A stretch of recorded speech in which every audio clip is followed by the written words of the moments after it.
Data BPS menunjukkan kan pertumbuhan ekonomi totalnya masih di atas 5. Tapi kalau kita lihat dari konsumsi rumah tangga itu 4,9 sekian. Ya. Jadi dari triwulan 3 ke 4 3 2025 dibandingkan dengan 3 2024.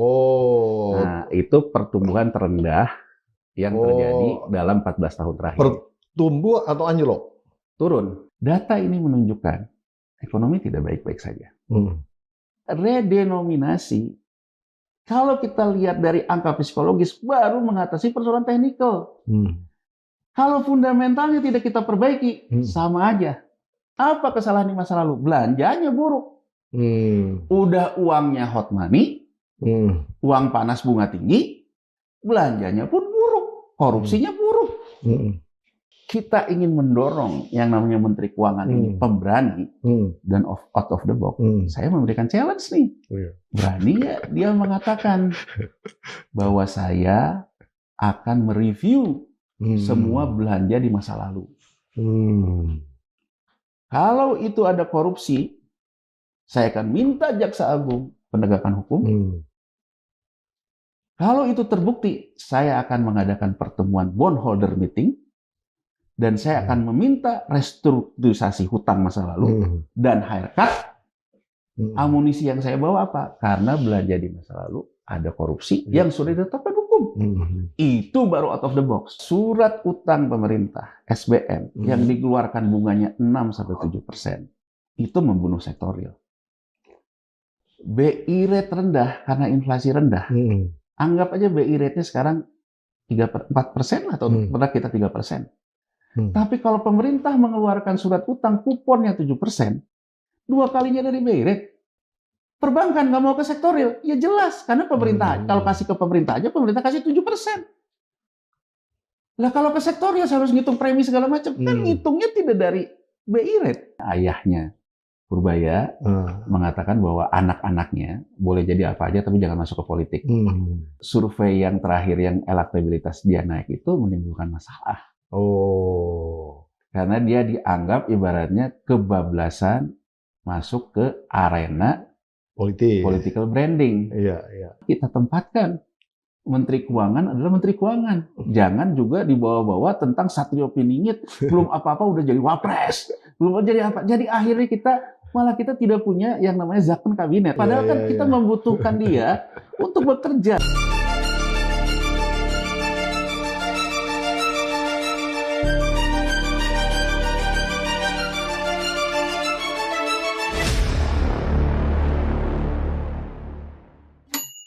Bismillahirrahmanirrahim. Assalamualaikum warahmatullahi wabarakatuh. Sobat Forum yang luar biasa, dimanapun Anda berada, kembali bersama saya, Pembida Hidayatullah, di acara kesayangan kita, PhD 4K. Podcast hanya di sini, kritis, kreatif, konsisten, dan kocak. Urusan ekonomi, ada kocaknya nggak? Belum tahu kita. Tapi yang jelas, data BPS mengatakan bahwa konsumsi rumah tangga ini adalah terbawah sejak 14 tahun terakhir ini. Nah, kita lihat nih gelagatnya maksudnya apa? Seyogianya dengan paket-paket ekonomi yang ditawarkan oleh pemerintah, apalagi dengan digelontorkannya kata yang 200 triliun itu ke bank-bank di pemerintah, tentunya seyogianya ekonomi berjalan bergerak dan tentunya konsumsi tidak di bawah seperti ini. Di studio sudah ada sahabat saya Bung Yanuar Rizky. Siap. Ya. Gimana? Ya. Masih bisa senyum kita? Ya kita senyumin aja. daripada kita cemberutin, kita senyumin aja lah ya. Ya balik lagi. Benar ya, data BPS seperti itu kondisinya. Jadi data BPS menunjukkan kan pertumbuhan ekonomi totalnya masih di atas 5. Tapi kalau kita lihat dari konsumsi rumah tangga, konsumsi rumah tangga itu 4,9 sekian. Nah, kalau kita lihat itu angka pertumbuhannya ya. Jadi pertumbuhan, jadi kalau kita lihat angka kan yang keluar terakhir ini triwulan 3 2025. Ya, jadi kalau kita lihat angka pertumbuhan triwulan 3. Triwulan 2 berapa? Triwulan 2-nya masih stabil, masih segitu 4,9-an juga lah. Gitu. Cuman kalau kita lihat sinyalnya tahunannya, jadi dari triwulan 3 ke 4, 3 2025 dibandingkan dengan 3 2024. Nah, itu pertumbuhan terendah yang terjadi dalam 14 tahun terakhir. Pertumbuh atau anjlok? Turun, berarti nggak tumbuh dong, bukan pertumbuhan terendah. Jadi angkanya terendah, angka pertumbuhan terendah. Iya. Jadi angkanya sama dengan angka dulu 14 tahun. Jadi dari 14 tahun ke sini itu cenderung stabil. Iya. Jadi gini Bang, kalau kita lihat ya, kita harus keluarkan dulu COVID, karena waktu COVID juga drop. Oh iya, kalau itu di luar inilah, di luar skenario COVID lah ya. Ketika sebelum COVID ya, yang namanya konsumsi rumah tangga, kita hitung pertumbuhan tahunannya rata-rata berapa? Angka pertumbuhan tahunan di triwulan 3. Rata-rata tuh di 5,12. Nah, sekarang pertumbuhannya kan hanya 4,9 sekian. Iya. Berarti dia di bawah angka baseline pertumbuhan rata-rata ketika kondisi ekonomi normal sebelum COVID. Tapi kan cuma 0, sekian kan sebetulnya. Ya, tapi 0, sekian kan angkanya gede lah dari gimana tuh supaya kita bisa memahami measurement-nya itu masif gitu? Nah, oke. Kan akan kita jelasin dulu biar kan banyak orang yang nggak ngerti nih. Saya melihatnya gini, kalau pertumbuhan itu berada jadi gini, ada yang disebut dengan angka pertumbuhan alamiah. Angka pertumbuhan alamiah itu berarti kalau tumbuhnya di angka-angka 5,12 itu dia alamiah. Karena berarti kan selama ini pun setahunnya tumbuhnya segitu. Kan gini Bang, kalau kita lihat ya, yang namanya harga itu, kalau harganya naik, misalnya kita beli gorengan deh, harganya tadinya 50, harganya kemudian 100, tapi volume tidak berkurang. Iya. Artinya kan angkanya tumbuh. Betul. Artinya daya beli masih bisa merespon kenaikan harga. Iya. Jadi yang namanya pertumbuhan itu bisa diakibatkan oleh satu, harga yang naik, tapi volume tidak turun. Iya. Ya. Kedua, boleh kita bilang juga bahwa harganya tidak naik sehingga volume tambah banyak. Bisa jadi harganya naik, volumenya juga naik. Nah, yang alamiah yang mana? Yang alamiah itu kalau daya belinya bisa mencapai ke titik keseimbangan baru. Jadi kalau harganya naik, yang beli juga masih bisa merespon. Volume tetap. Iya. Berarti daya. Walaupun ada inflasi, ada yang ya, berarti kan inflasi dalam kondisi new equilibrium yang tidak mengganggu. Gitu loh. Jadi artinya kan boleh kita stabil, boleh kita bilang inflasi harga diikuti juga oleh kenaikan pendapatan. Dari kenaikan pendapatan dia normal, dia alamiah aja. Tapi kan kalau misalnya harga naik, tapi volumenya juga naik, boleh dibilang berarti ekonomi sedang bagus-bagusnya. Orang punya daya beli yang meningkat, gitu ya. Tapi kan kalau jadi misalnya mau harga berapa ya mau beli, gitu kan. Kira-kira gitu. Tapi kalau volumenya naik karena harganya tidak naik, berarti kan sebetulnya sektor produksinya makin efisien. Betul itu. Nah, kan cara bacanya gitu. Nah, sekarang kita ngomong dulu alamiahnya. Ya, alamiahnya itu di 5,12. Iya. Berarti kalau dia di bawah itu terjadi yang namanya pelemahan daya beli. Betul. Jadi artinya daya belinya melemah, tekanan daya beli. Nah, sekarang kita lihat lagi gitu ke belakang, gitu ya Bang. Kita lihat persamaannya dulu. Orang untuk mengkonsumsi itu, untuk konsumsi, dari mana dapatnya? Dari gajinya, pendapatannya. Kalau misalnya pendapatannya kurang untuk membiayai konsumsinya, dia akan pakai tabungannya, itu makan tabungan. Kalau misalnya nggak punya tabungan, dia akan makan hutang. Iya. Ya, jadi kondisinya tuh seperti itu. Kalau misalnya karena bagaimanapun juga dia perlu cash kan gitu kan, kira-kira kan gitu. Nah, sekarang terus kita lihat, kalau misalnya dia punya pendapatan, dia pakai konsumsi, dia sisa. Maka kalau sisa itu akan jadi nambah tabungannya. Iya. Ya, benar. Kalau dia nambah tabungan, bisa dia tetap di tabungan, bisa dia juga mulai investasi. Iya. Misalnya dilipat gandakan lah ya. Misalnya portofolio lah, entah dia kemana gitu ya, jadi instrumen investasi. Maka hutang juga cenderung tidak disentuh karena dia juga lagi dalam posisi overliquid. Nah, sekarang kita lihat datanya nih, kita bicara data nih. Ini agar fair gitu. Kita melihat tuh segala sesuatu tuh pakai data gitu, bukan pakai persepsi. Jadi kan persepsinya ingin digambarkan misalnya beberapa sektor retail naik. Itu yang dia gambarkan bahwa efek dari yang digambarkan sama siapa nih?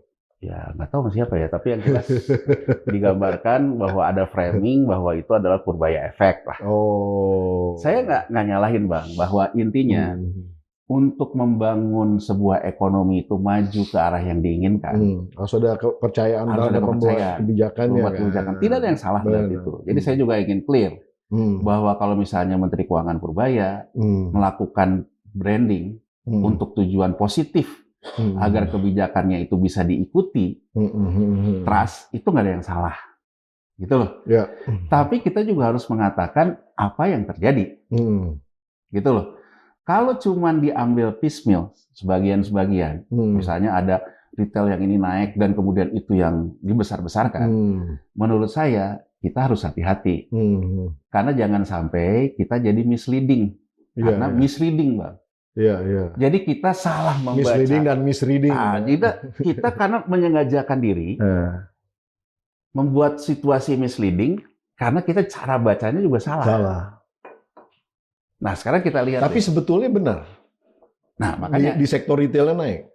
Ada beberapa yang naik, ada yang beberapa yang turun. Tapi sekarang kita lihat agregatnya kan pada akhirnya turun. Oh iya, agregat yang paling penting.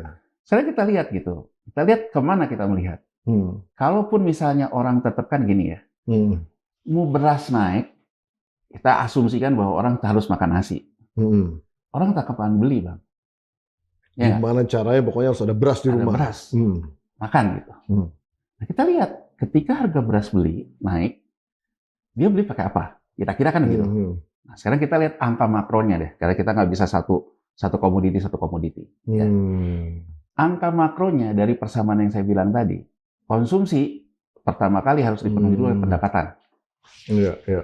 Nah, kalau angka di kita kan tidak punya angka statistik, ya misalnya kalau di Bank Sentral Amerika Serikat, di The Fed, kita tiap bulan bisa lihat tuh gaji pekerja di sektor pertanian farm berapa, non farm berapa, sehingga kita tahu apakah gajinya naik atau nggak naik. Kita kan nggak punya data gaji yang presisi ya. Kita lihat pertama apakah dia membiayai konsumsi dari makan tabungan, mantap. Data menunjukkan ya selama setahun ini dari data clearing Bank Indonesia. Orang ngambil uang, jadi kas keluar, outflow dari bank, dibandingkan inflow yang masuk ke bank, posisinya masih negatif, lebih banyak outflow daripada kan inflow. Jadi clear nih, kita lihat data nih. Artinya dari data itu, fenomena makan tabungan masih terjadi. Jadi kalau kita mengatakan bahwa, katakan saja efek Purbaya efek ini memberikan optimisme orang sehingga akhirnya mau belanja, berarti kan orang tetap mengambil tabungannya, Bang. Iya nggak? Iya. Betul, dia optimis. Ambil aja deh, karena saya optimis sama dia gitu loh. Tapi satu yang bisa menjelaskan, makan tabungan masih tetap terjadi. Iya. Satu. Kedua, dari sisi hutang. Hutang, angka pinjol, ini pinjol yang legal nih. Kita belum ngomongin pinjol ilegal nih, termasuk rentenir orang-orang Tasik yang bawa tas gitu kan gitu ya. Kita belum ngomongin non formal. Kita bicaranya dulu pinjol legal yang terdaftar di OJK. Data OJK menunjukkan pinjol dan pay letter. Pay letter ini kan yang itu online, yang online dan segala macam. Pinjol dan pay letter ini tingkat transaksinya naik tajam. Berapa persen? Sekarang udah sekitar 130 triliunan di angka yang besar sekali ya. 130 atau 103 ya. Nanti mungkin bisa dicek lah ya data realnya, karena saya kemarin kan baru rilis juga OJK tentang angka pinjol pay letter di 103 apa 130, saya lupa antara itu. Itu naik. Nah, kalau naik hutangnya, tapi orang masih bisa bayar hutangnya, artinya kan cuma bridging. Iya. Artinya gini loh, saya beli dulu karena uangnya belum ada, saya pinjam dulu lah pakai pay letter, kayak pakai pinjol. Tapi begitu nanti saya harus bayar, saya bisa bayar, bridging. Berarti NPL nggak terjadi, kredit macetnya nggak terjadi. Angka NPL di pinjol naik. Jadi dari tahun lalu masih di kisaran 6, sudah naik ke angka hampir 8%. Artinya saya ingin mengatakan, orang mengatasi konsumsi dari berhutang ya, tapi dia juga sebetulnya tidak punya kemampuan membayar hutang. Kenapa dia ngambil hutang? Memaksakan untuk konsumsi. Karena harus ada beras tadi. Harus ada beras. Pinjol, pay letter, mungkin kelompok menengah ke bawah lah. Iya, iya, iya. Bagaimana dengan menengah-tengahnya? Kelompok kantoran, kelompok kelas menengah. Income kan clear kalau mereka. Income mereka kan clear. Kalau sektor ini kan kalau pinjol bisa aja memang sektor informal. Sehari-hari ngojek gitu kan, itu informal ya. Bisa aja dia nggak bisa bayar karena ngojek gitu. Tapi kan kalau sektor formal cenderung stabil. Data sampai bulan Juli ya, karena di Asosiasi Penyelenggara Kartu Kredit menunjukkan nilai transaksinya naik tajam. Nah, ini yang menarik nih. Kartu kredit. Nah, kartu kredit. Jadi kalau kita lihat volume transaksi ya Juli 2025 dibandingkan dengan volume transaksi setahun sebelumnya, itu 5%-an juga. Artinya boleh dibilang pertumbuhan konsumsi yang 5%-an dibiayai dengan peningkatan kartu kredit 5%-an. Iya. Tapi kan gini, banyak orang menggunakan kartu kredit cuma sebagai sistem pembayaran. Ya, kelas menengah ya. Jadi misalnya ke supermarket, beli beras gitu kan, dia gesek, begitu nanti ditagih bulan depannya dia bayar penuh, hanya sebagai sarana sistem pembayaran. Iya. Sama dengan pinjol, berarti kita ngelihat NPL-nya naik nggak? Kalau misalnya volumenya naik 5%, NPL-nya nggak naik, berarti sebetulnya itu kartu kredit dipakai sebagai sistem pembayaran, dia masih bisa bayar pokoknya. NPL-nya naik tajam. Widih. Jadi dari tahun lalu sekitar 1,7-an, sekarang udah 2,6, hampir 2 kali lipat. Iya. Jadi itu menunjukkan sebetulnya apa yang bisa kita baca dari situ. PHK sektor formal yang kita baca, ya misalnya ada macam-macam itu, nyata. Dan ketika dia itu nyata, untuk sekedar membayar pokoknya saja, mereka udah nggak bisa, maka jadi NPL.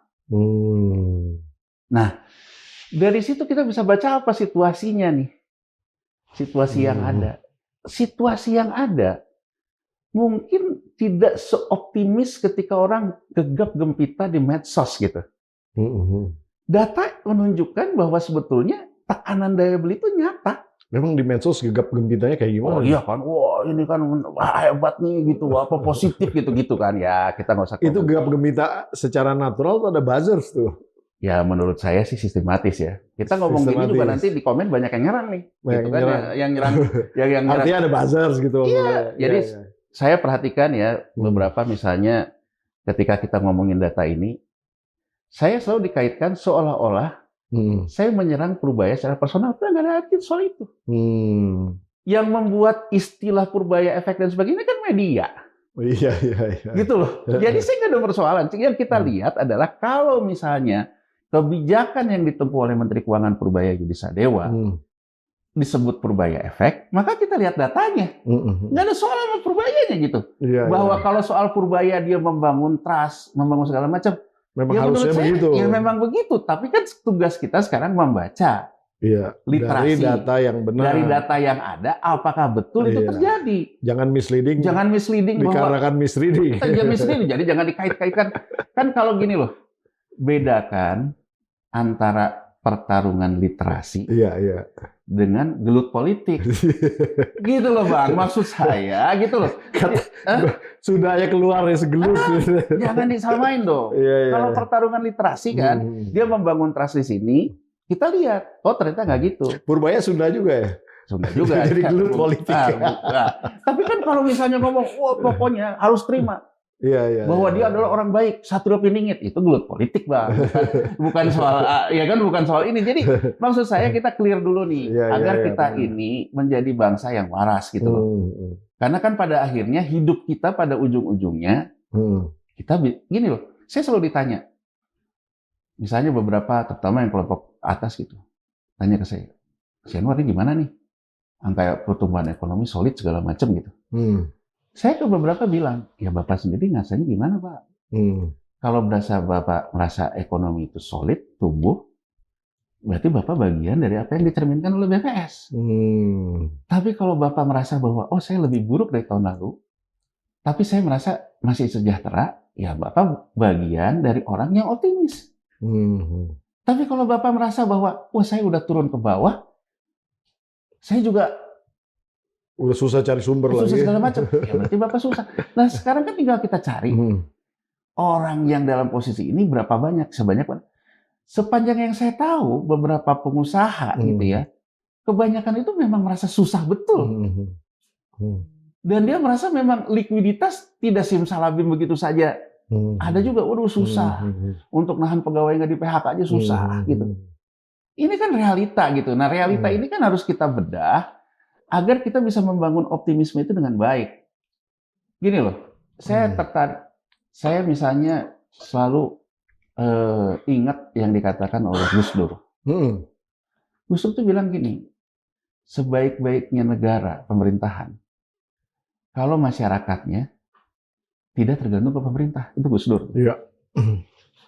Ya, jadi saya ingin mengatakan ya bahwa kondisi seperti ini, memburuk ekonomi memburuk, pemerintah kayak gini, sebaiknya kita membaca ini, ya kita apapun yang terjadi pemerintah, kita bisa bertahan.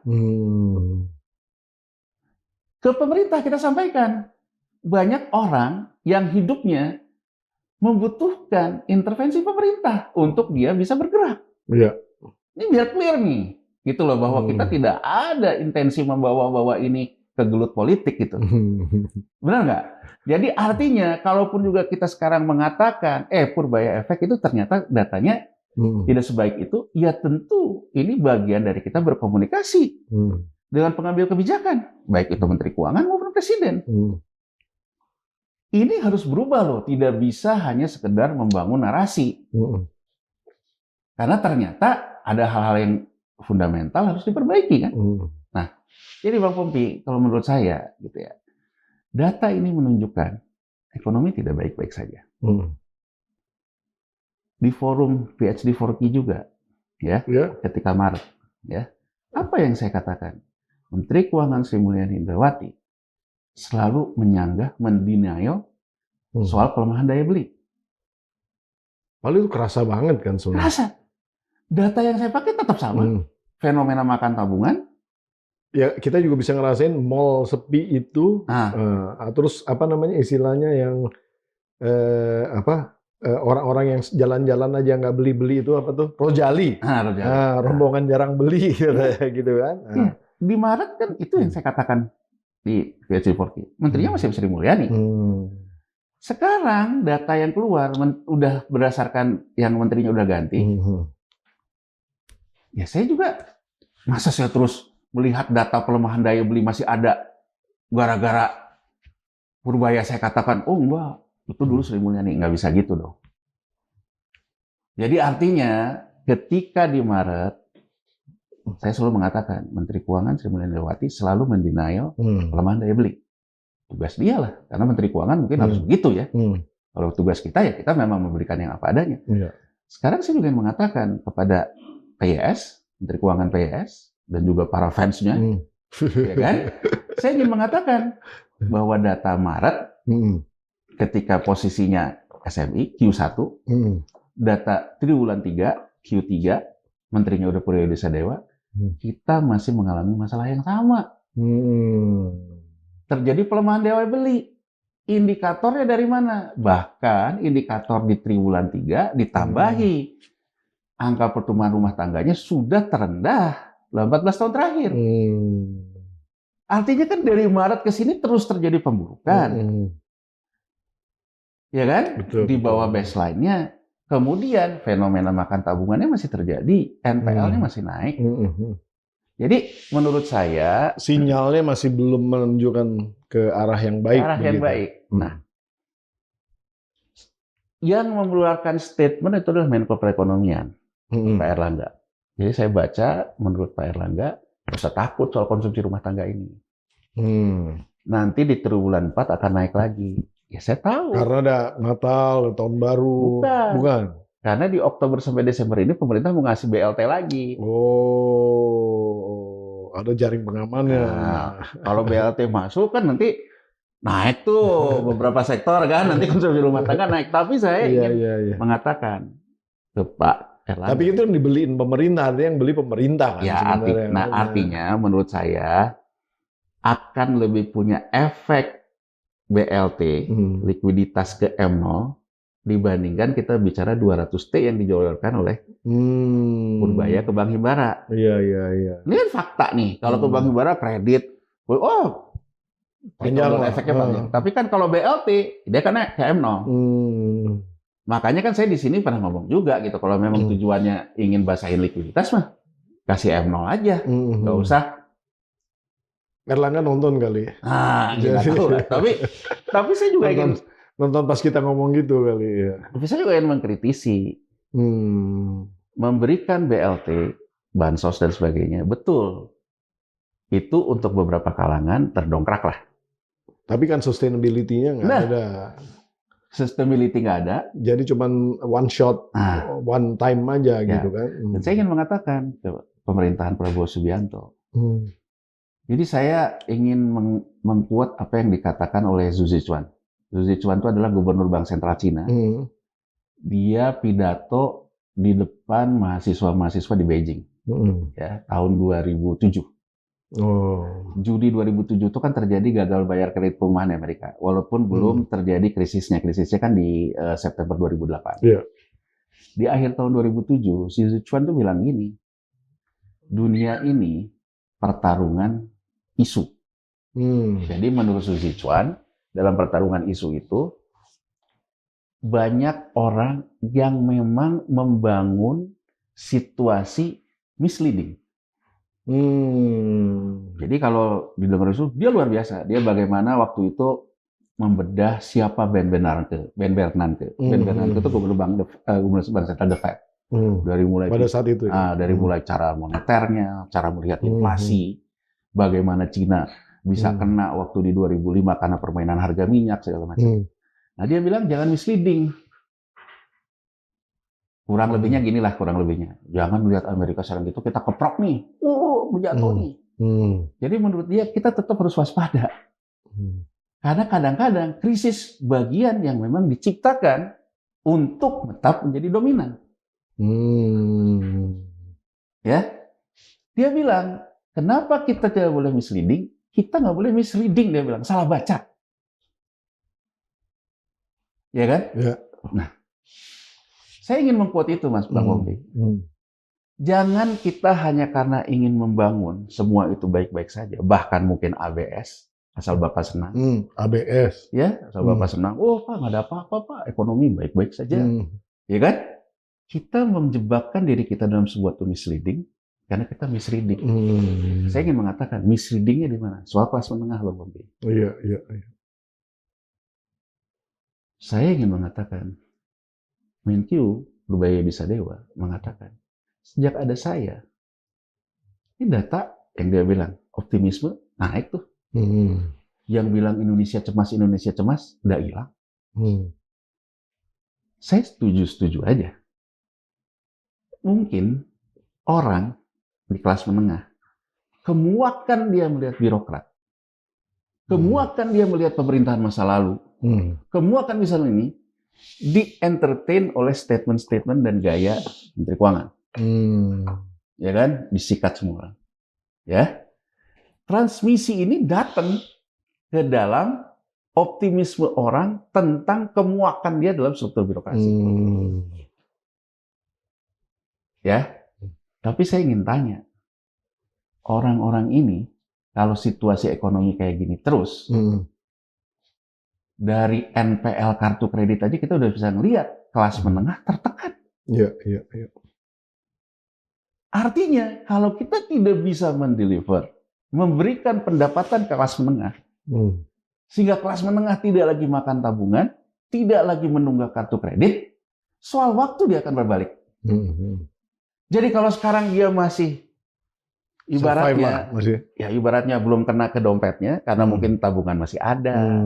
Kartu kredit masih bisa. Tapi kalau dalam 3 bulan, 4 bulan berikutnya, ininya terganggu, akan berbalik dengan cepat. Dan saya ingin memberikan gambaran bagaimana kelas menengah juga dulu sangat mengidolakan Sri Mulyani Indrawati. Tapi begitu kena ke persoalannya, padel mulai ditarik. Ya kan? Mulai kesel kan? Loh, kok ini main badminton aja ditarifin. Dipajakin. Dan coba dicek gitu. Menteri Keuangan PYS juga, dia sekarang sudah mulai membahas cukai diapers, cukai tisu. Artinya saya ingin mengatakan bahwa tetap saja sama, walaupun tone awalnya berbeda. Tapi pada akhirnya, seorang Menteri Keuangan harus mengatasi masalah defisit. Ya nggak? Nah, jadi saya ingin mengatakan, BLT itu masyarakat di bawah. Yang menengah nggak kesentuh tuh.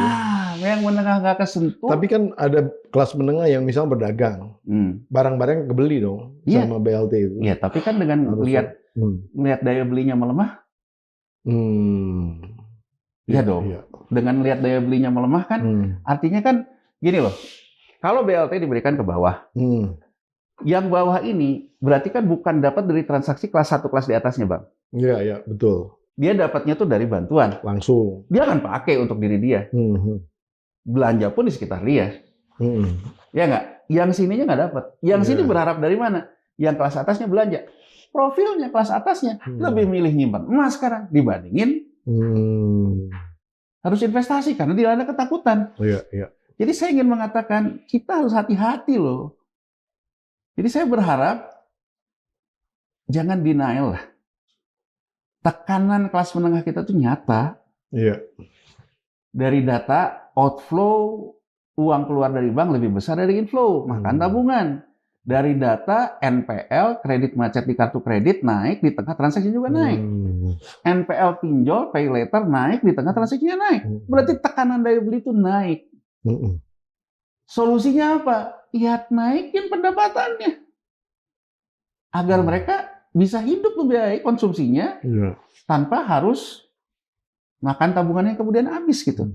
Jadi saya melihat, Bang, dan gini loh, saya juga ingin mengatakan dari data yang terakhir BLT keluar ternyata dimainin judol kan laporan dari laporan. Jadi benar-benar nggak jadi konsumsi juga ya pada akhirnya. Ya.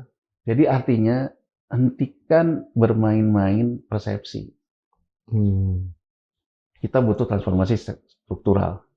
Bang Pompi, soal ini saya ingin satu hal karena sekarang juga lagi ramai membahas redenominasi. Nah, saya baru mau ngomong ke sana. Bung Yano udah langsung geser situ. Jadi untuk menjelaskan ini juga. Jadi yang terakhir di minggu ini Menteri Keuangan PYS sudah masuk RPJMN kan kalau ya dia bilang akan, tapi dibantah nih sama Erlangga. Kalau menurut Erlangga, belum. Tapi di Kementerian Keuangan sudah. Ya. Saya ingin memberikan gambaran fair. Ya. Orang bilang untuk yang mendukung redenominasi, ini bukan sundering, bukan pemotongan mata uang. Betul. Dulu kan Safrudin Prawira Negara Menteri Keuangan, dia memotong dari uang. Ya. Tapi saya ingin fair. Kenapa 03 ini jadi? Karena akumulasi inflasi yang terus terjadi sampai ada 03. Nah sekarang 03 ini kita buang, berarti inflasi masa lalu kita buat. Ya. Nah 1001 antara saya dengan Bang Pompi mesti sama-sama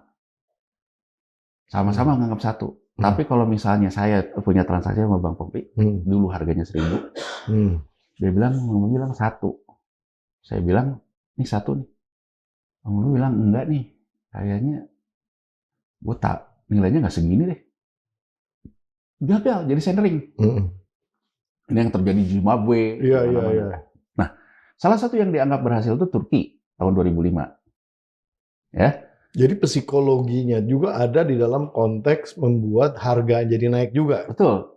Turki. Psikologinya ya. Nah, Turki buang 6-0 tahun 2005. 6, bukan 3. Turkish lira. Ya. Nah, Turkish lira 6-0-nya dibuang. Dan dia dianggap berhasil. Kenapa? Karena persepsinya nyambung, semua orang anggap gitu. Nah, itu dianggap berhasil. Tapi kalau kita lihat Turki hari ini, in the long run, dalam jangka panjang, ternyata penyakitnya nggak selesai. Tetap aja begitu juga. Naik lagi kan. Jadi inflasi masa lalu harusnya dibuang, ke depan tidak ada lagi, ekonomi terperbaiki. Tapi terlihat sekarang naik. Brazil dianggap berhasil. Tapi kalau kita lihat Brazil hari ini, bunga bank sentralnya aja, BI rate-nya dia aja 15% hari ini. Jadi artinya, in the long run, tetap penyakitnya tidak selesai. Ya Bang Mobi ya? Saya ingin memberikan pendekatan yang kontras gitu. Kenapa ya? Kalau misalnya dampaknya itu angkanya udah kebanyakan, psikologis kan gini Bang. Saya ingin menggambarkan ada dua hal nih. Ketika redenominasi ini juga saya ingin fair. Ini bukan ide baru. Udah agak lama juga. Ini pertama kali. Agus Marto pernah ngomong. Wah, ini udah dari era sebelumnya lagi. Jadi pertama kali BI menyampaikan ini tuh waktu 2007. Ya, betul. Di DPR. Karena waktu itu krisis subprime mortgage kan. Ya, jadi ada tekanan terhadap rupiah. BI menyatakan dua hal yang harus dibenahi.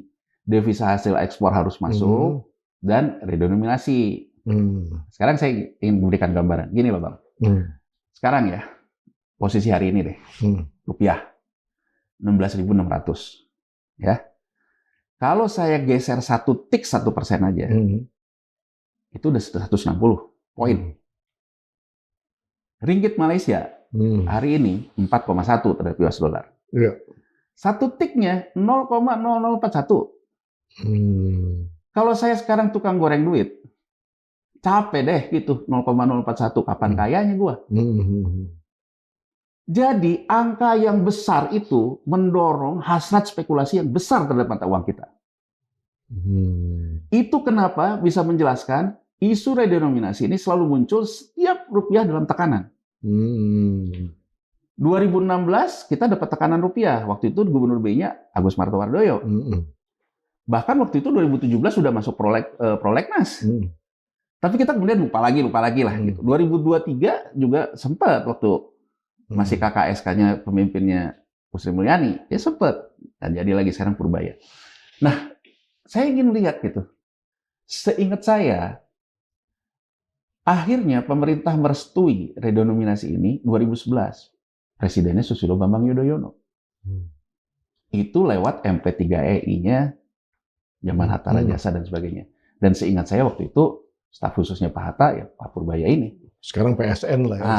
Ya kan? Nah, saya masih ingat betul gitu persetujuan Presiden SBY pada waktu itu dilakukan, tapi harus dipastikan masyarakat siap. Komunikasinya yang soal persepsi tadi harus disiapkan. Apa yang jadi dasar pemerintah pada waktu itu mendorong agar dilakukannya redenominasi? Karena ada masyarakat ekonomi ASEAN. Ada rencana yang walaupun sekarang udah bubar lah ya karena satu currency.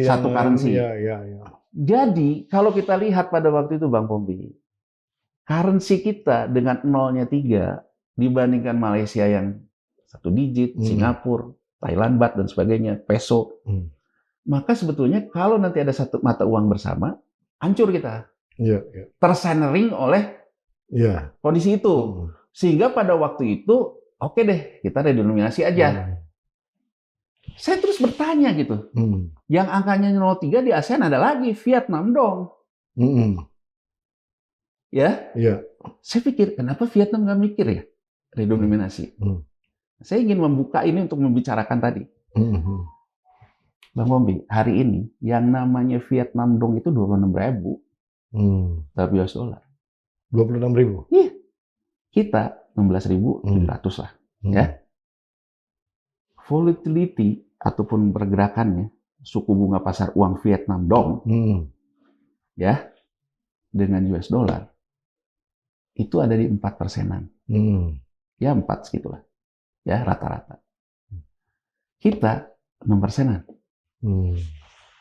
Pertama, artinya angka yang lebih gede ternyata bandar cuma bisa ngegeser 4%-an. Iya. Angka kita yang lebih kecil gesernya 6%-an. Terus kenapa surat utang negara kita bunganya 6%? Karena ini. Kenapa orang bilang, kok Vietnam bisa bunga surat utang negaranya 3%? Karena ini. Artinya bahwa angka psikologis teknikal bukan satu-satunya unsur, kan? Ya nggak? Ya, nah, saya mencari tahu. Berarti Vietnam punya situasi fundamental yang lebih baik, yang bisa menopang. Kan gini, kalau teknikal lebih besar dari fundamental, namanya gorengan. Betul. Spekulasi. Tapi kalau fundamental lebih besar dari teknikal, maka itu disebut dengan harga fundamental. Ya. Nah, saya lihat Saya coba gitu, lihat data long term. Ternyata Bang Mombi, pelemahan Vietnam Dong terhadap US dollar, setiap dia melemah, elastisitas terhadap peningkatan ekspor dia tuh positif. Hampir 1, 0,89, 0,99 gitu lah. Jadi sweetener buat jadi artinya ekspor ya. Setiap dongnya turun, ekspornya naik. Artinya apa yang dikatakan orang, pelemahan nilai tukar itu nggak apa-apa, karena itu juga bagus untuk ekspor. Vietnam lah satu contoh. Bagaimana dengan rupiah? Apakah dengan pelemahan rupiah terus melemah itu ekspor kita naik? Hanya setengahnya Bang Mopi, 0,56. Artinya ini kenapa BI selalu ngotot tentang devisa hasil ekspor. Berarti kan devisa hasil ekspornya nggak masuk, Vietnam bisa melakukan itu. Itu satu sisi, dari sisi supply side-nya. Sekarang demand side-nya. Angka pelemahan Vietnam Dong terhadap US dollar, terhadap inflasi Vietnam gimana? Negatif Bang Mopi. Artinya Vietnam untuk mengatasi kebutuhannya sudah tidak terlalu tergantung kepada barang impor.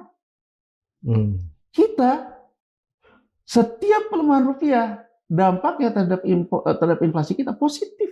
Iya. Jadi saya ingin mengatakan redenominasi kalau kita lihat dari angka psikologis baru mengatasi persoalan teknikal. Kalau fundamentalnya tidak kita perbaiki sama aja. Nah, saya ingin mengatakan, fundamentalnya apa? Saya ingin to the point aja. Orang selalu mengatakan, kemarin kemana aja? Waktu menterinya masih Sri Mulyani. Kan selalu dibawa ke gelut politik gitu, yang saya tidak tertarik sebetulnya. Tapi saya ingin mengatakan, beberapa kali saya di sini selalu mengatakan, bahwa surat utang pemerintah, SBN, yang dikeluarkan bunganya 6-7%, itu membunuh sektor real. Bang Pompi, BI rate rendah karena inflasi rendah. Anggap aja BI rate-nya sekarang 4% lah, atau pernah kita 3%. Tapi kalau pemerintah mengeluarkan surat utang kuponnya 7%, 2 kalinya dari BI rate.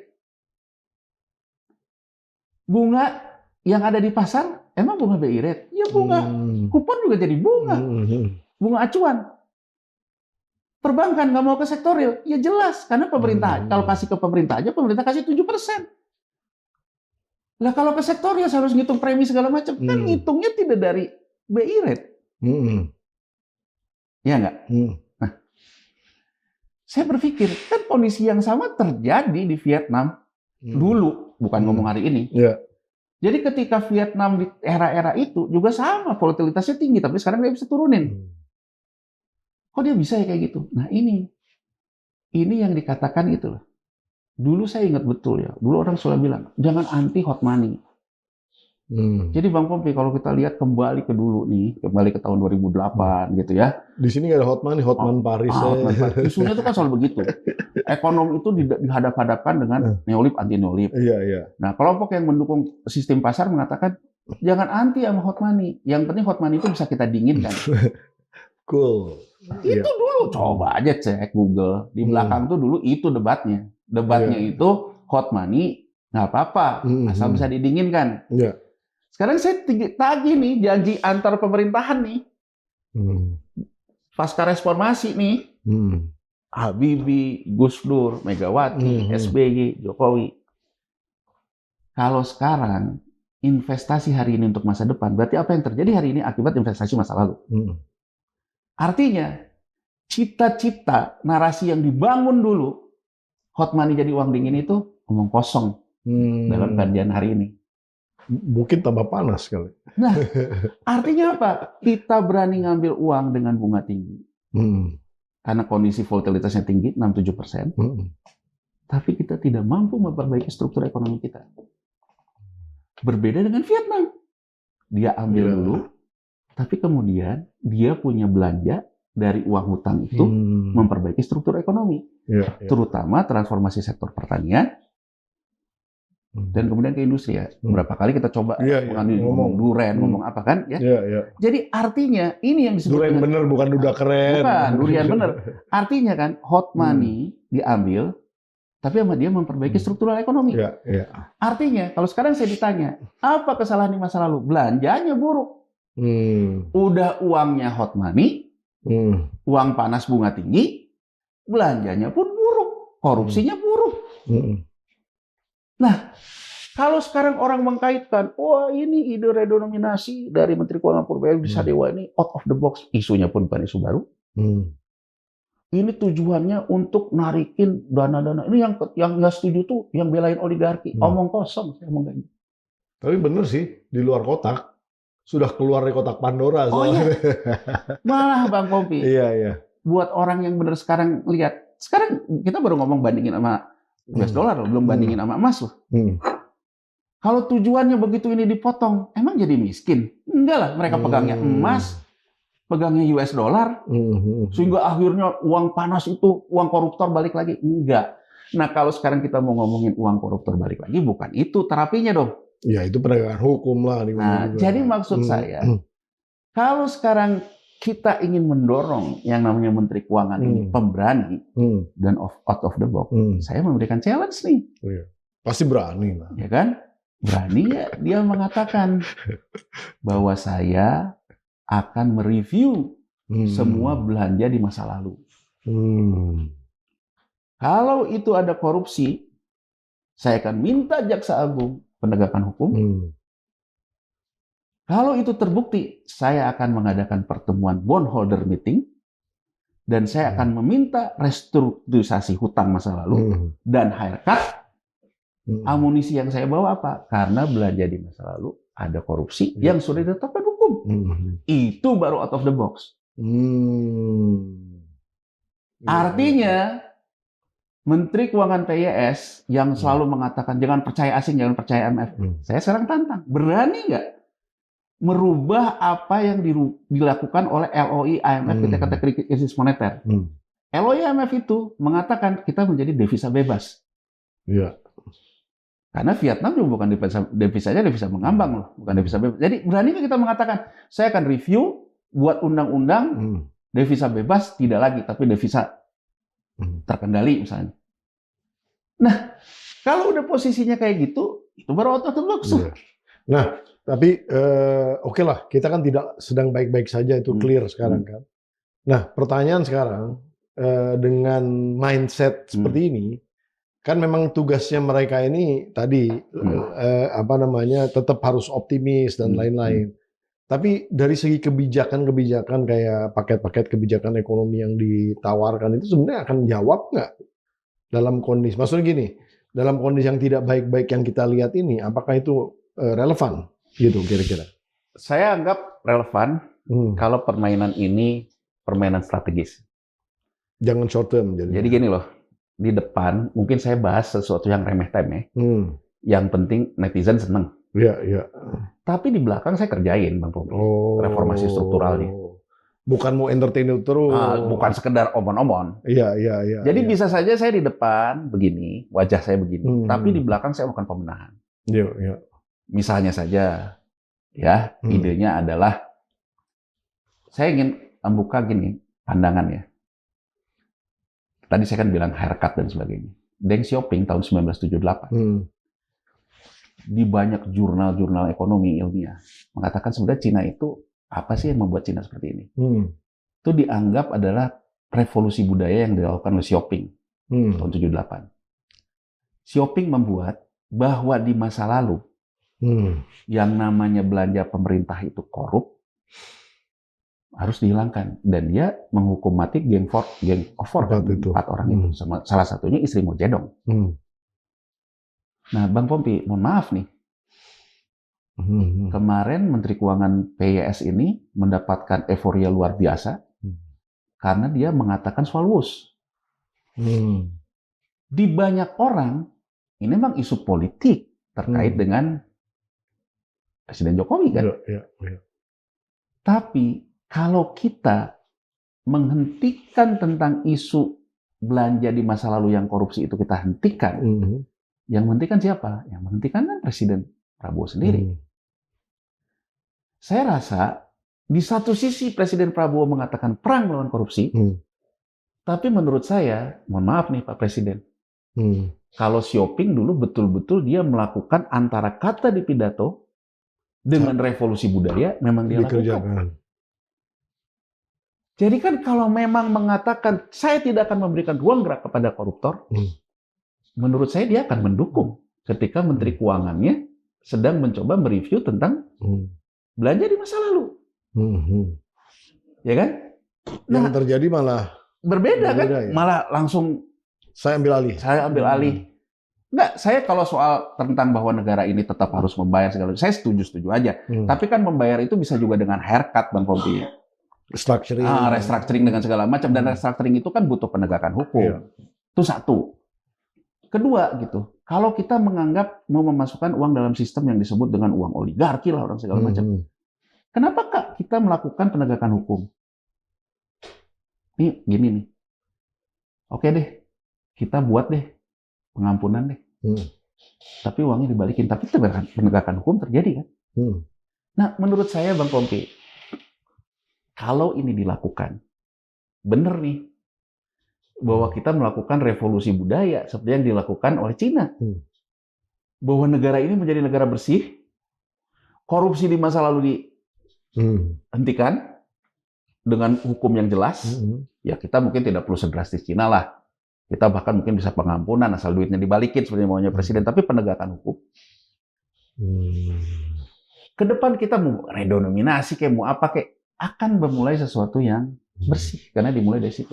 Jadi ya saya merasa gini, kembali ke pertanyaan Bang Pompi tadi. Saya takutnya tuh gini loh.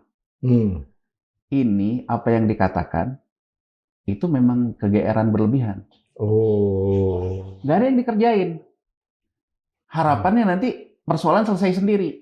Nah, cuman kan di tengah geopolitik yang lagi seperti ini, kalau terus mengentertain isu, tapi di belakangnya nggak ada yang dikerjain, ya soal waktu kelas menengahnya yang semakin terdegradasi.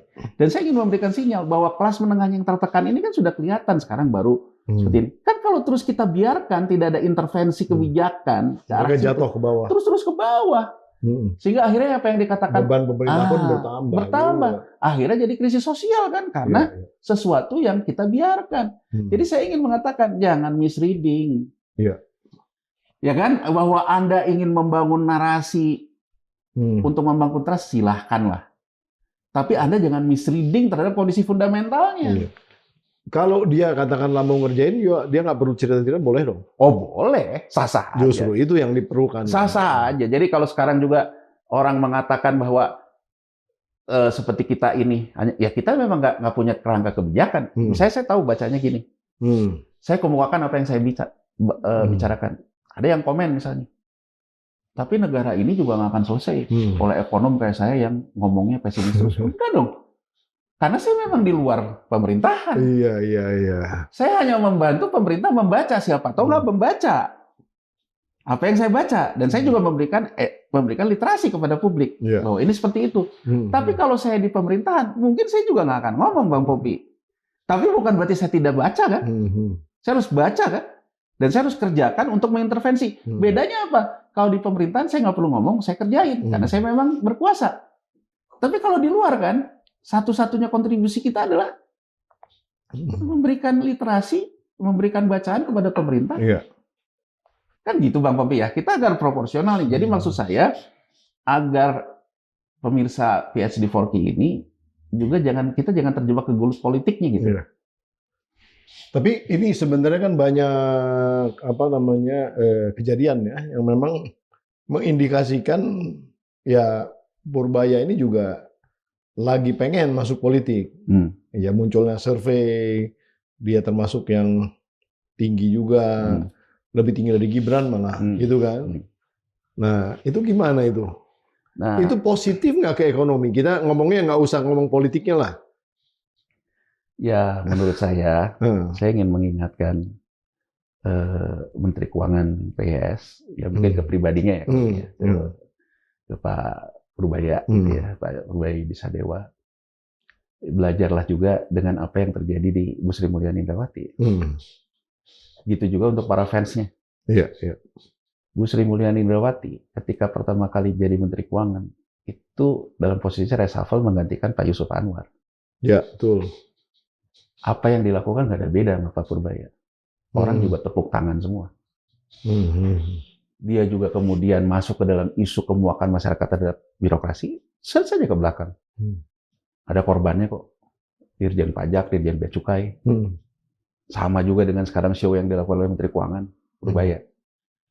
Kemudian dulu Menteri Keuangan Sri Mulyani pun orang yang dianggap prudent karena bisa mengatakan hal yang benar ke presiden. Tapi karena sekarang terlalu lama dan sebagainya, orang kemudian berbalik kan. Kondisi ekonomi juga. Gitu juga Pak Purbaya. Jadi saya ingin mengatakan, kalau sekedar ketika awal Anda betul-betul didukung secara politik, Bu Sri Mulyani juga dulu begitu. Iya.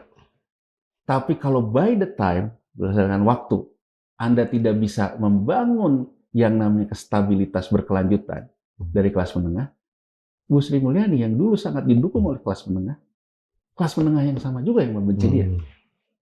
Nah kalau Dirjen Pajak dengan Dirjen Bea Cukai ini kan orangnya langsung presiden, saya dengar. Oh iya.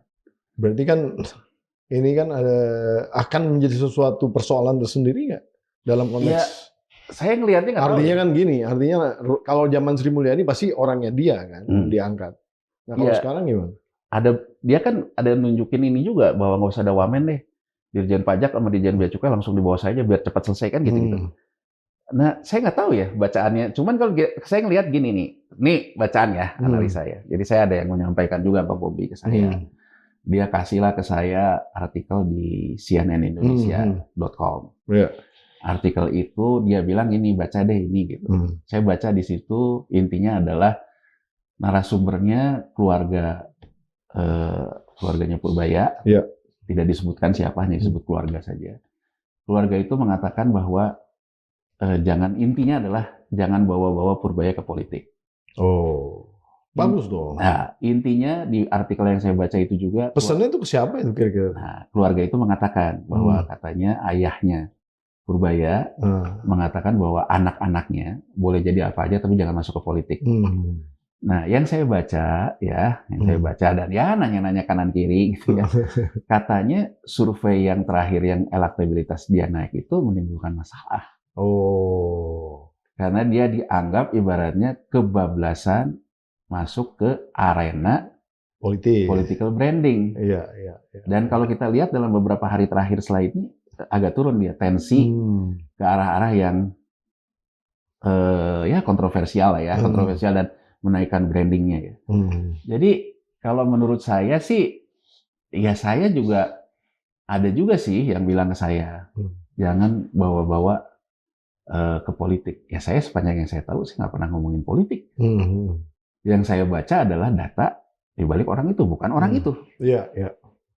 Yang bawa-bawa ke politik ya saya nggak tahu siapa, tapi kan sistematis memang ya. Ada yang jabatannya politik juga kan. Termasuk orangnya kan. Termasuk. Tapi kan gini loh, saya tuh ingin mengatakan bahwa ya kalau itu yang terjadi, sebetulnya harapan kita publik secara luas, kita punya Menteri Keuangan yang bekerja tanpa berpikir tentang posisi politiknya nggak tercapai sebetulnya. Jadi saya juga ingin mengatakan kepada kita semua masyarakat, mari kita tempatkan Menteri Keuangan adalah Menteri Keuangan. Jangan juga dibawa-bawa tentang Satrio Piningit, belum apa-apa udah jadi wapres, belum jadi apa. Jadi akhirnya kita tidak punya yang namanya zakon kabinet, Bang Kopi. Karena kita sendiri yang mendorong setiap orang itu begitu populer dikit, dianggap Satrio Piningit gitu. Padahal kan kita membutuhkan dia untuk bekerja kan, jadi zakon kabinet. Jadi ya saya hanya bisa mengatakan kalau kita setuju bahwa dia orang yang bekerja, bisa bekerja, zakon kabinet, ya mari kita dudukkan dia sebagai zakon kabinet. Jangan dulu bawa-bawa dulu ke politik ya. Jadi ya saya nggak tahu ya teman, kalau saya perhatikan dari artikel yang dikirim ke saya sih kelihatannya ada kegelisahan dari keluarganya ya dengan situasi saya ini. Mungkin kalau saya duga ya, kalau saya juga itu nasihat bapaknya dia harus nurut. Iya, kalau saya baca. Kalau nggak nanti kualat. Kalau saya baca kan, kesannya sangat personal ya, sangat personal. Kan? Kalau itu benar ya, saya nggak tahu juga. Ini kan saya cuma ngasih nasihat juga. Iya, gitu. Jadi artinya ya, kalau menurut saya sih, kalaupun dia di permukaan ngomong isu-isu yang populis, tapi ya kerjakanlah hal-hal yang fundamental. Jadi jangan sampai isu populis, tapi di sini sibuk sama mesin politiknya kan bahaya. Iya. Apalagi udah seneng sama buzzer. Wah, luar biasa Bung Yanuar. Banyak yang kita bahas nih hari ini. Mudah-mudahan bisa memberikan pencerahan kepada audiensnya PSG 4K. Silakan beberapa kata-kata penutup. Ya, saya ingin mengatakan bahwa sebetulnya data ekonomi nggak baik-baik amat. Dan sebelum ini kita dihebohkan waktu triwulan 2 bahwa BPS melakukan data fixing dari beberapa orang. Saya hanya ingin mengingatkan satu hal, Bang Bobi. Mei 2020, Argentina default surat utangnya. Di awal tahun 2020, pemerintahan Argentina sudah mengadakan pertemuan bondholder meeting karena surat utangnya komersil di pasar keuangan. Dia minta restrukturisasi hutang, haircut dan sebagainya. Ditolak oleh bondholder yang besarnya. Kan bank-bank besar lah, bank-bank besar dan dana pensiun dan sebagainya. Inti penolakan adalah karena dianggap dari 2007 sampai 2015 ketika surat utang itu diterbitkan dan jatuh temponya di 2020 bahwa investor merasa ditipu, kurang lebih begitu loh. Karena ternyata setelah 2020 ketahuan bahwa pemerintahan Argentina melakukan manipulasi data statistik dari 2007 sampai 2015. Ditolaklah restrukturisasinya, ditolaklah haircut-nya, gagal bayarlah dia di Mei 2020. Iya. Saya ingin mengatakan, ya, seperti yang dikatakan oleh Presiden Prabowo di Stasiun Tanah Abang, Indonesia bukan negara abal-abal. Saya udah hitung berapa bos. Kan Presiden mengatakan, kalau kita punya hutang, kita bayar. Indonesia bukan negara yang ingkar janji. Saya setuju. Tapi intinya bahwa Presiden juga harus realistis. Presiden selalu mengatakan seolah-olah uang kita banyak. Menteri Keuangan Purbaya Yudisadewa justru mengatakan uang pemerintah banyak kok. Mari kita sekarang dudukkan perkara dengan sebenar-benarnya. Uang pemerintah terbatas. Hutang jatuh tempo juga meningkat 2 kali lipat dari tahun-tahun sebelumnya. Penerimaan negara kita juga lagi turun karena sektor daya beli melemah. Penerimaan negara turun. Maka menurut saya sudah saatnya kita menjadi bangsa yang realistis. Sektor real kita menjadi seperti ini. Ini kan bukan karena sehari saja terjadi. Musuh utamanya apa? Karena bunga surat utang, kupon surat utang pemerintah terlalu tinggi. Jalan satu-satunya, kita harus menormalisasi ini. Cara menormalisasinya gimana? Saya mengusulkan, kita jangan takut untuk mulai berpikir, mempersiapkan bondholder meeting, minta haircut, entah itu haircut bunganya, entah itu restrukturisasi apa, dengan alasan bahwa pada masa lalu terjadi korupsi. Saya tetap mengatakan tugas pemerintah adalah penegakan hukum yang imparsial terhadap siapapun. Gitu loh. Bahwa kalau pemerintah menganggap bahwa harus ada stabilitas, artinya presiden menurut Presiden Prabowo, setiap presiden sudah berjasa pada Republik ini. Saya ingin mengatakan apa yang dikatakan forgive but not forgotten. Maafkan tapi jangan lupakan. Artinya jangan ada koridor kita anti untuk mereview masa lalu secara hukum. Bahwa setelah itu kita memberikan pengampunan, memaafkan, itu nggak ada apa-apa. Tapi setidaknya kita menunjukkan kepada masyarakat di pasar keuangan, masyarakat kita di sektor real, masyarakat kita keseluruhan, bahwa upaya kita untuk melakukan tobat itu bukan hanya omon-omon. Ya kan? Sehingga kita bisa maju untuk melakukan haircut. Nah, setelah kita bisa dapat haircut, dapat segala macam, mulailah kita membangun yang namanya transformasi struktural perekonomian kita. Ya kan? Bagaimana masyarakat kita bekerja dan sebagainya. Jadi, saya ingin mengatakan optimisme di saat yang sempit harus dibangun juga dengan rasional. Bukan sekedar entertain aja. Saya juga ingin mengatakan siapa yang mengatakan bahwa kita akan jatuh di 98. Tapi jatuh juga. Jatuhnya karena apa? Karena posisi kelas menengah yang terus tergeras. Jadi ya saya hanya ingin mengatakan in the short run, dalam jangka pendek, pemerintah harus segera menormalisasi kondisi kelas menengah Menggunakan persepsi, optimisme, ada batasnya. Ujungnya, UUD, ujung-ujungnya duit. Ujung-ujungnya mereka bisa tetap survive. Ya itu aja. Jadi menurut saya, ya saya hanya ingin mengatakan bahwa mungkin saatnya kita mengkoreksi yang lama, ya kan? Belanja-belanja masa lalu itu harus kita koreksi. Kita mulai lakukan normalisasi lagi. Ya harus ada keberanian itu, Bang Tompi. Mantap sekali, Bung Yanuar, luar biasa. Terima kasih. Sama-sama, Bang. Sobat Forum, itu tadi Bung Yanuar Rizky sudah membahas tentang bagaimana situasi perekonomian berdasarkan data yang sudah kita analisa, bahwa memang kondisinya tidak baik-baik saja. Namun harapan kita tetap kepada pemerintah, walaupun di dalam konteks menciptakan suatu optimisme secara publik, memberikan harapan-harapan, bukan berarti kemudian tidak mengerjakan PR yang memang harus dikerjakan, yaitu memperbaiki basis kelembagaan dan juga kira-kira di dalam konteks pemanfaatan daripada anggaran-anggaran yang kita miliki itu untuk semaksimal mungkin dimanfaatkan pada sesuatu yang produktif, kurang lebih seperti itu. Nah, jika ini dilakukan tentu ini benar-benar bisa memberikan tidak hanya harapan tapi juga solusi kepada perekonomian kita ke depan. Nah, mudah-mudahan ini bisa menjadi pelajaran bagi kita semua di dalam konteks melihat keadaan secara waras dan secara logik tentunya. Nah, kita lihat saja ke depan. Tujuan daripada podcast ini selalu di dalam koridor watawasobil haq, watawasobil sob, watawasobil marhamah. Nah, mudah-mudahan kita bisa saling mengingatkan dalam kebenaran, kebaikan, dan kesabaran tentunya. Baik, saya Pembida Hidayatullah pada akhirnya harus undur diri.